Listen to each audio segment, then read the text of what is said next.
Hi everybody, I'm Steve Erickson with EliteHockeyShooters.com. And I'm Ron Johnson with XHockeyProducts.com and XHockeyProducts.ca.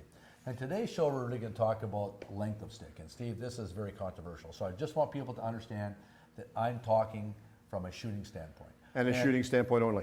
Yes, and it's interesting that, you know, we've had, there's stick handling videos out there, and they demonstrate very short sticks. And I just want to be clear that we're just talking about this purely from a shooting standpoint. Now it's interesting because when I played, I always measured the height of my stick with my skates off, and I always liked it to the bottom of my chin. Some coaches, parents, fathers that have been involved in the game that are no longer involved as far as actual playing, but they want to offer their advice anyway, and I respect that. But different people say different things. Should you measure the height of your stick to the bottom of your chin with your skates on, off? Should it come to the bottom of your nose, or should it come, in some cases, to your chest? Well, here's something else to even consider. Like, I will have players, and again, what I try to do with my players is get them to get used to, when you buy your sticks, you don't have your skates on. So really what we do is I like to get kids used to, or players used to measuring the stick with their skates off. And the reason for that is, when you go into a store, you don't wear your skates into a store. So really, I try to get people, okay, I want you standing on your toes, and that kind of, very closely mimics the height of your skates. Now, as long as you keep that constant, consistent, where you're not low one time, you're high another time. And again, I'm on my toes, I'm not on my toes. And so the idea is that once they have a consistent point of off-ice measuring, then they can get their stick the right length. Walking time and style between young boys playing the game and young girls playing the game, should the height be the same because they both got different postures? Well, posture really, when you talk about the upper back should be in a position for shooting that allows you to use your upper body properly, so your arms and create the flex angles with the stick to the ice, so your top arm. And when we talk about that, really what we're talking about is really the hand away from the body and how the stick comes underneath the body for flex. And I'll include some pictures of that later on. But really what we're doing here is making sure that the back is in the right posture. But what was interesting is at the start of the season, I recommend that the stick is a little bit longer. Now when players want to, as they get stronger, because think about it, they have different, well, when we played especially, we took the summer off. And skating really requires a lot of thigh strength. So as you get stronger during the course of the season, you naturally skate a little bit lower. And I get players to cut their stick off maybe a quarter an inch at a time during, into the season. So the stick might actually shorten. But with younger players, they'll actually grow. So we want the stick a little bit longer. So as they grow into their stick. So it's a catch-22. If you've maxed out your height, like me, unfortunately, when I was 12, I didn't grow another inch. That my stick was very easy. I just always had it the same height. Now, I've always preferred from a shooting standpoint that my stick isn't under my chin, it's even with my nose. Okay, and the reason for that is I like to use flex.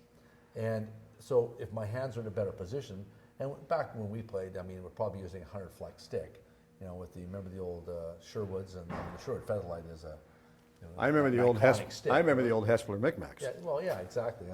And so really what happened is I always had my stick to the bottom of my nose, or just above, anywhere between my lip and my nose, depending on the lie. Now, as we'll talk about lie in another show, but when we talk about the blade, when we're talking about the lie here is basically the angle of the blade. Now, if the blade is more up this way, tilted up this way, so you can see the shaft like this.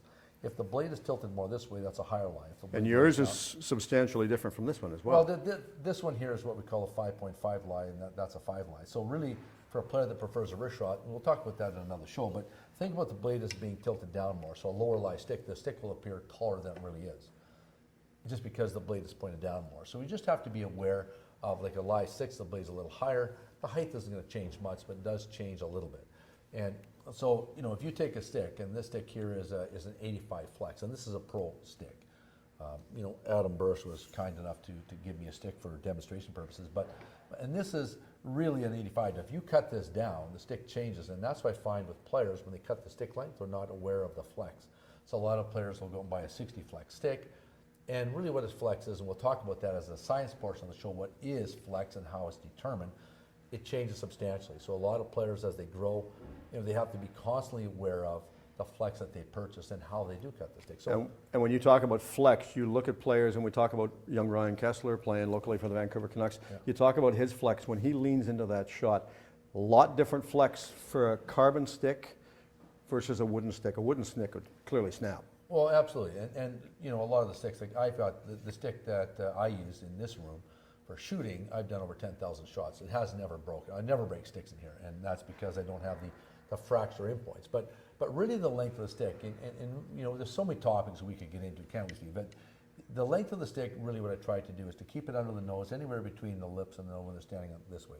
So this stick here is a little bit long for me, and again, Adam's a little taller than I am. But the idea here is to keep the top of the stick, and if you look at this stick here, so we change here for a second. So this stick here this is too short for me.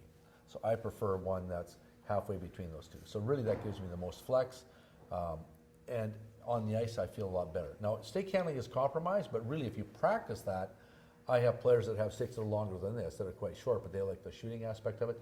Some of the sticks are higher up here, and they have great hands. So it's just a matter of practicing and making the forearm stronger. And of course, the height of the stick that you and I have spoken about in previous episodes determines the loading factor as well. Absolutely, absolutely. And how far the stick is from the body. And defensemen have the longer sticks for poke checks and have to learn to shoot with that. There's all sorts of variables involved. So really, your stick length is a preference. But again, I like to start between the upper lip and the nose when they're standing on their toes, and then we just build on that. And of course, this is from a shooter's perspective, not the shooting coaches that are out there in various areas of Canada and the United States, but this is the way Ron Johnson likes to teach his players to come to the gym right here at the studio at EliteHockeyShooters.com. I'm Steve Erickson. And I'm Ron Johnson. Thanks for watching.